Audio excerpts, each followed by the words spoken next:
In today's video, I'm going to teach you how to unarchive an email in Microsoft Outlook. Fast 2025 guide.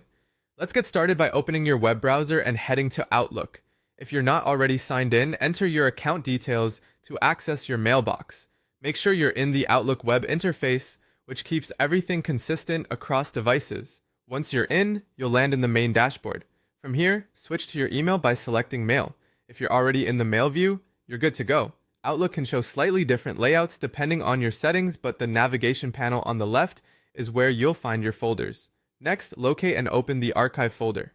This is where Outlook places messages you've archived, keeping them out of your inbox without deleting them. If you don't immediately see Archive, scroll through your folder list or select the option to show more folders. You can also use the search bar at the top and type Archive to jump straight to it. Inside the Archive folder, find the message you want to bring back. You can scan the list or use the search box to look up a keyword, sender, or subject. When you've located the email, open it by double-clicking it. This opens the message in its own window or tab, making the next step clear and easy. With the email open, look for the Move option. In the Outlook web app, you'll typically see Move along the top toolbar. Click Move to reveal your available folders. Move is what actually removes the email from Archive and places it where you need it. Choose the folder where you want this email to live going forward. Most of the time, that's the inbox, but you can pick any custom folder you use for organization. Click the destination folder to confirm the move.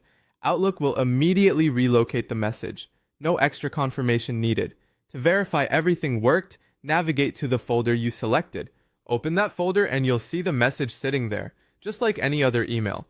At this point, the message is officially unarchived and future conversations in that thread should continue in the folder you chose.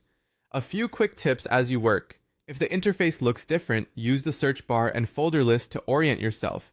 If Move isn't visible, expand the toolbar or open the message fully. And if you plan to do this often, consider keeping Archive visible in your favorites for quicker access. That's it. Fast, simple, and reliable.